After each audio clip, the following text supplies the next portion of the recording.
قرآن کا پیغام پارہ نمبر 13۔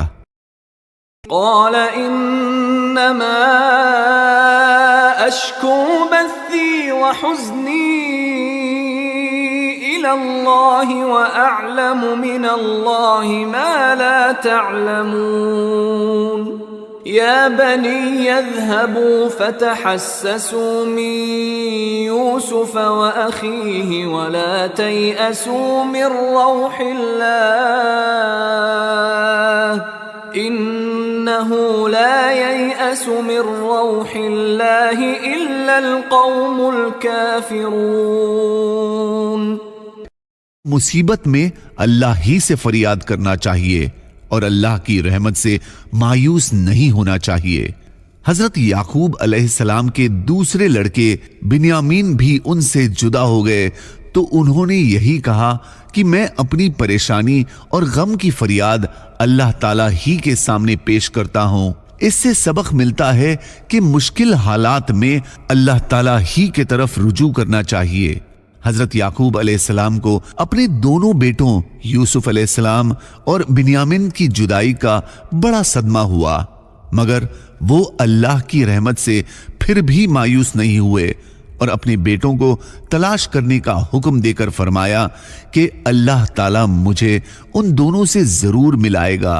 انبیاء علیہم السلام کی تعلیم و سنت سے پتہ چلتا ہے کہ رنج و غم اور نقصان کے موقع پر انسان کو اللہ کی رحمت سے مایوس نہیں ہونا چاہیے بلکہ اس پر مکمل بھروسہ رکھنا چاہیے۔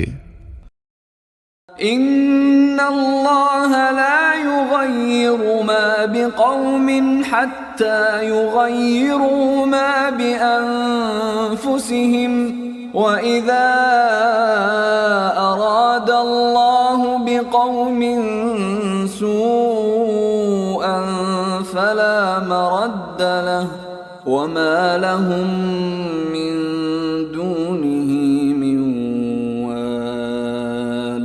جب تک کسی قوم کے اعمال اچھے ہوتے ہیں تو اللہ تعالیٰ اس کے ساتھ اچھا سلوک کرتا رہتا ہے، لیکن جب کوئی قوم فساد اور بگاڑ کی راہ اختیار کرتی ہے تو پھر اللہ تعالیٰ بھی اس کے ساتھ سختی کا معاملہ فرماتا ہے۔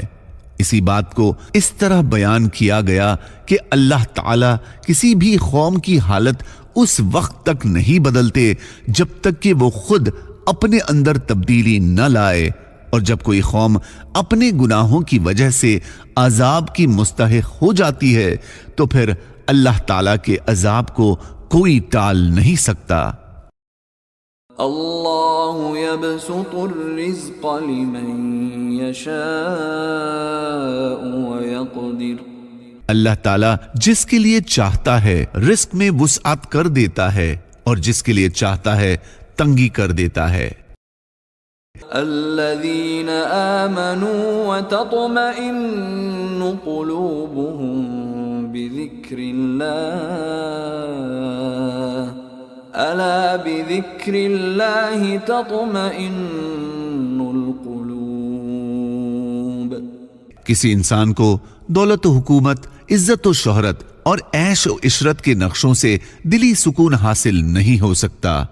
اللہ تعالیٰ نے جن لوگوں کو ایمان کی دولت عطا فرمائی اور وہ دنیا کی چیزوں کے مقابلے میں اللہ کی یاد میں لگ گئے تو اللہ کے ذکر کا نور ان کے دلوں سے ہر قسم کی دنیاوی پریشانی اور وحشت و گھبراہٹ دور کر کے حقیقی سکون اور رحمت عطا فرما دیتا ہے۔ لہٰذا ہمیں اپنا زیادہ سے زیادہ وقت اللہ کی یاد میں لگا کر اپنے دل کو سکون پہنچانا چاہیے۔ والذین آتیناہم الکتاب یفرحون بما انزل الیک ومن الاحزاب من ینکر بعضه قل انما امرت ان اعبد اللہ ولا اشرک به الیہ ادعو والیہ مآب۔ اے پیغمبر، جن لوگوں کو ہم نے کتاب دی ہے وہ اس کلام سے خوش ہوتے ہیں جو تم پر نازل کیا گیا ہے، اور انہی گروہوں میں وہ بھی ہیں جو اس کی بعض باتوں کو ماننے سے انکار کرتے ہیں۔ کہہ دو کہ مجھے تو یہ حکم دیا گیا ہے کہ میں اللہ کی عبادت کروں اور اس کے ساتھ کسی کو خدائی میں شریک نہ مانوں۔ اس بات کی میں دعوت دیتا ہوں اور اسی اللہ کی طرف مجھے لوٹ کر جانا ہے۔ وَإِذْ تَأَذَّنَ رَبُّكُمْ لَئِن شَكَرْتُمْ لَأَزِيدَنَّكُمْ وَلَئِن كَفَرْتُمْ إِنَّ عَذَابِي لَشَدِيدٌ۔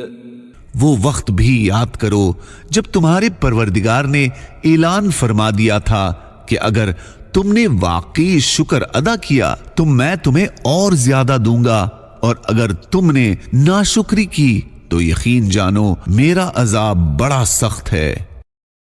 قل لعبادي الذين آمنوا يقيموا الصلاة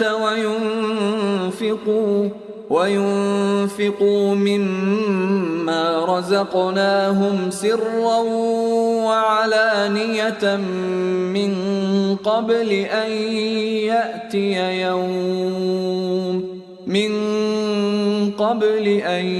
يأتي يوم لا بيع فيه ولا خلال۔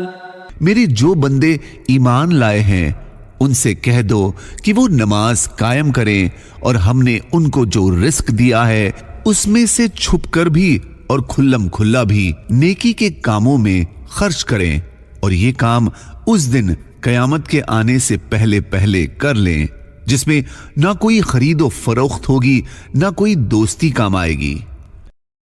وَأَنذِرِ النَّاسَ يَوْمَ يَأْتِيهِمُ الْعَذَابُ فَيَقُولُ الَّذِينَ ظَلَمُوا رَبَّنَا أَخِّرْنَا إِلَىٰ أَجَلٍ قَرِيبٍ نُجِبْ دَعْوَتَكَ وَنَتَّبِعِ الرُّسُلَ أَوَلَمْ تَكُونُوا أَقْسَمْتُم مِّن قَبْلُ مَا لَكُم مِّن زَوَالٍ۔ اے پیغمبر، تم لوگوں کو اس دن سے خبردار کرو جب عذاب ان پر آن پڑے گا تو اس وقت یہ ظالم کہیں گے کہ اے ہمارے پروردگار، ہمیں تھوڑی سی مدت کے لیے اور مہلت دے دیجئے تاکہ ہم آپ کی دعوت قبول کر لیں اور پیغمبروں کی پیروی کریں، یعنی ان کی بتائی ہوئی باتوں پر عمل کریں۔